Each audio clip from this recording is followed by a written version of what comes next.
Hello friends, welcome on our YouTube channels commerce का बादशाह।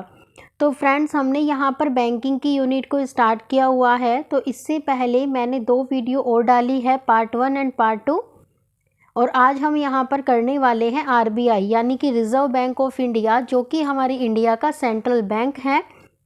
तो इससे पहले मैंने 2 वीडियो डाली हुई है, तो अगर आपने उसे नहीं देखा है तो पहले उसे ज़रूर देख लेना, ताकि आप बेसिक से स्टैंडर्ड की तरफ आ सको। तो फ्रेंड्स, आज हम यहाँ पर बेसिकली जो करने वाले हैं वो हम करेंगे आरबीआई। जो हमारा आरबीआई है वो हमारा सेंट्रल बैंक है। जनरली अगर हम बात करते हैं तो इससे पहले वाली वीडियो के अंदर हमने पढ़ा था कॉमर्शियल बैंक, जो कि जनरली क्या काम करता था, डिपॉजिट को एक्सेप्ट करना और क्या करना, लोगों को लोन प्रोवाइड करना, इसी का काम करता था। बट जो हमारी सेंट्रल बॉडी है, जो सेंट्रल बैंक है, वो हमारा आरबीआई है, जिसे बेसिकली हम एक अपेक्स इंस्टीट्यूशन भी बोलते हैं।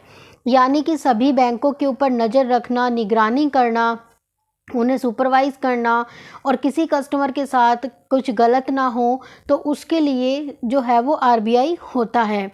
और साथ साथ में मनी को रेगुलेट करना कि कितना जो हमारा अमाउंट है वो कितना फ्लक्चुएशन में आएगा, तो इन सभी के बारे में हमारा आरबीआई ही हमें बताता है।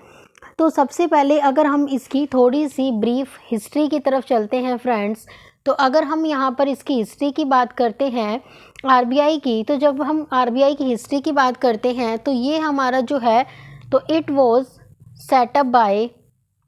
Set up on the recommendations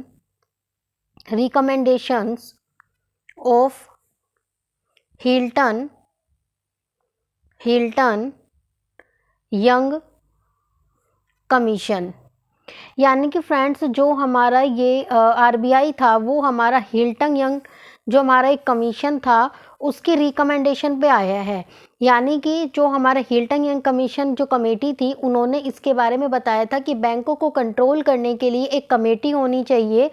तो उन्होंने इस चीज़ के लिए एक रिकमेंडेशन दी थी, और उसके बाद ही हमारा जो आरबीआई है वो एग्जिस्ट में आया है। जब हमारा आरबीआई आया था तो उसकी जो एक स्टार्टअप कैपिटल थी, तो वो हमारी थी आईएनआर के अंदर अगर हम देखते हैं तो वो हमारी थी 5 करोड़।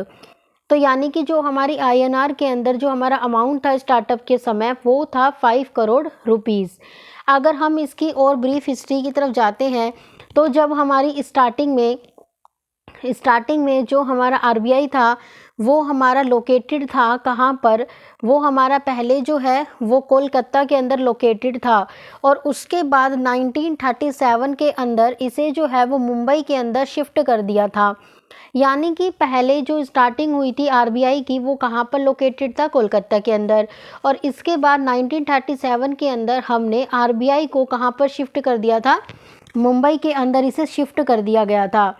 अगर हम पहले की बात करते हैं, जो हमारा आरबीआई था वो जनरली क्या कर रहा था कि जो प्राइवेट बैंक थे उनको लेके, तो पहले बेसिकली ये क्या हुआ करता था, जो प्राइवेट ओन्ड था।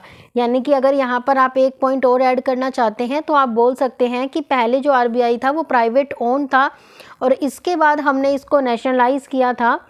यानी कि जो गवर्नमेंट है उसने कहा था कि जो ज़्यादातर जो कंट्रोल है वो गवर्नमेंट का होना चाहिए, तो इसलिए जो हमारे बैंक्स हैं उन्हें 1 जन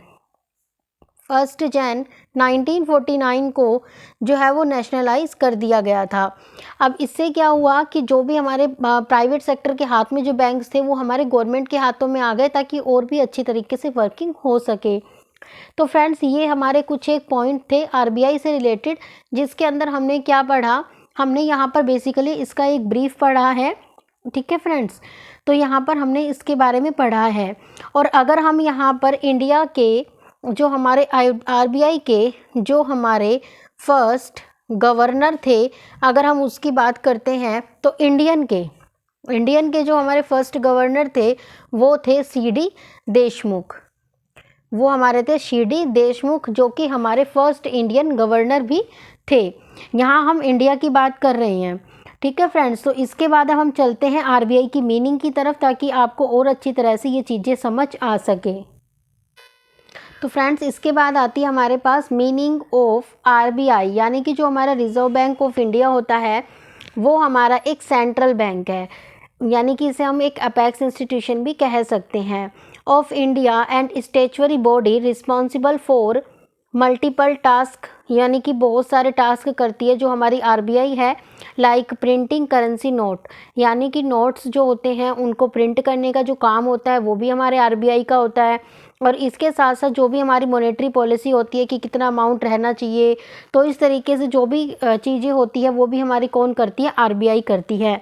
और फ्रेंड्स एक बात और कि जो हमारा आरबीआई है वो हमारा अकॉर्डिंग टू एक्ट 1934 के अंदर 1934 एक्ट के अकॉर्डिंग 1935 में आया था, यानी इसने अपनी जो वर्किंग है वो स्टार्ट यहाँ से कर दी थी।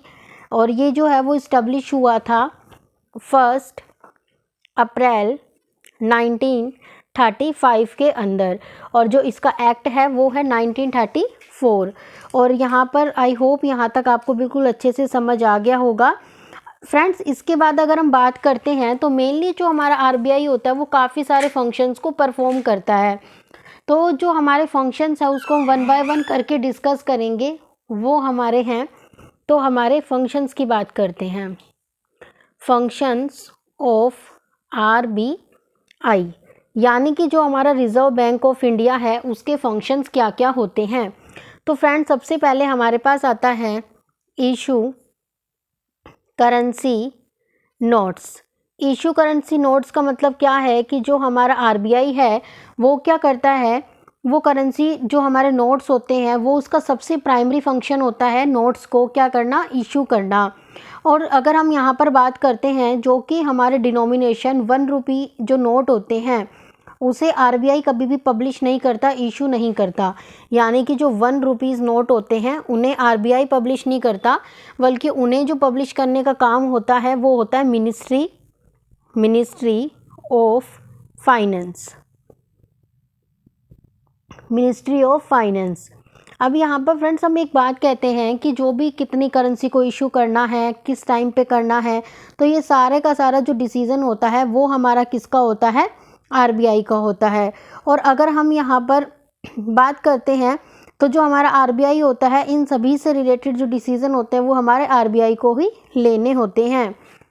अगर फ्रेंड्स हम यहाँ पर सेकंड बात करते हैं कि जो हमारा आरबीआई होता है वो lender to the last resort भी होता है, lender of the last resort, lender of the last resort, यानी कि जो हमारा आरबीआई होता है उसे हम lender of the last resort भी बोलते हैं, क्योंकि जो आरबीआई होता है वो एक लैंडर का काम भी करता है, यानी कि किसी को पैसे प्रोवाइड करने का काम भी यहाँ पर करता है। इसलिए मान लो कोई भी बैंक है, कोई भी कॉमर्शियल बैंक है, अगर कोई भी ऐसी सर्कमस्टेंसेस आ जाती है जिसके कारण उनके पास पैसे की कोई कमी पड़ गई, तो अगर पैसे की कोई कमी पड़ती है तो उस कंडीशन में जो आरबीआई होता है वो उन्हें एक सर्टेन इंटरेस्ट पे, यानी कि एक सर्टेन इंटरेस्ट लेगा और उस पे क्या करता है, उन्हें एक अमाउंट प्रोवाइड कर देता है एज अ लोन। और वो ऐसा करता है, ऐसा इसलिए करता है ताकि उन्हें जो है वो मनी की जो दिक्कत उन्हें फेस करनी पड़ रही है वो उनकी पूरी हो जाए। तो यहाँ पर जो हमारा बैंक है, जो हमारा आरबीआई है, वो एक lander of the last resort का काम करता है। इसी के साथ साथ अगर हम इसके नेक्स्ट फंक्शन की बात करते हैं तो फ्रेंड्स वो हमारा होता है कीपिंग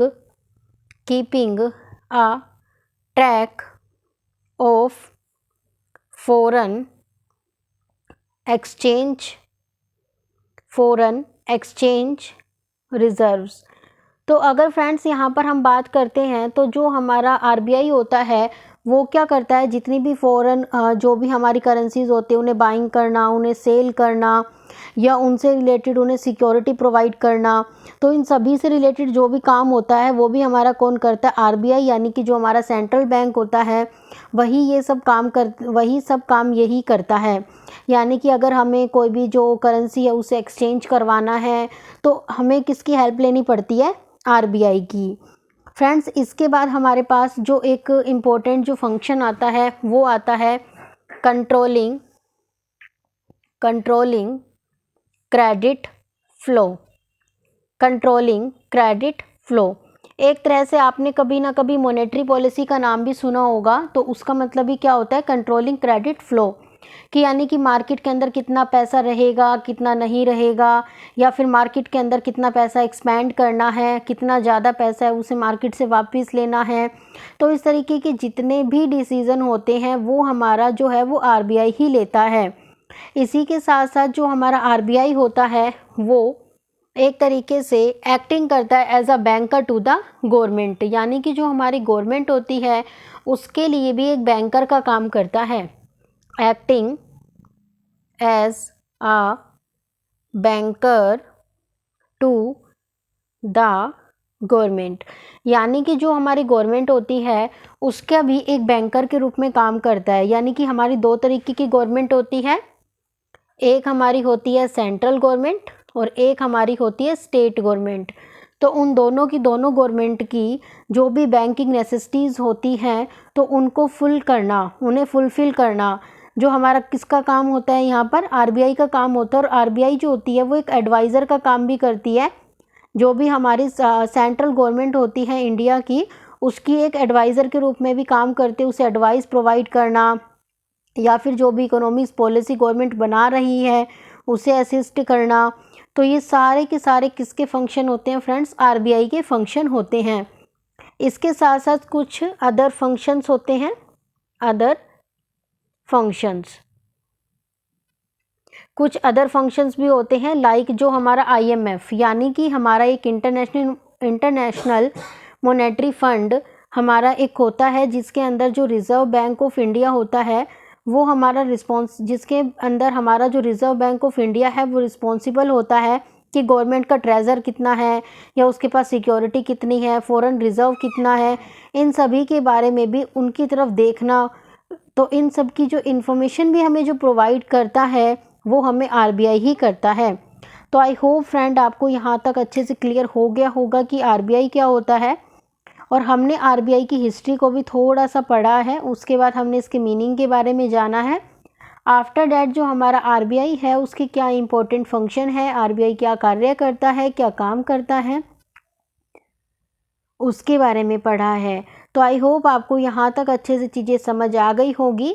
इससे नेक्स्ट वीडियो के अंदर जो हमने ये एक पॉइंट पढ़ा है कंट्रोलिंग क्रेडिट फ्लो, जिसे हम एक तरह से मॉनेटरी पॉलिसी भी बोलते हैं, वो डिस्कस करने वाले हैं। तो फ्रेंड्स अगर आपको मेरा चैनल पसंद आता है या मेरी वीडियोज़ अच्छी लगती है तो प्लीज़ मेरे चैनल को सब्सक्राइब कीजिएगा और लाइक करना बिल्कुल ना भूलें। Thank you.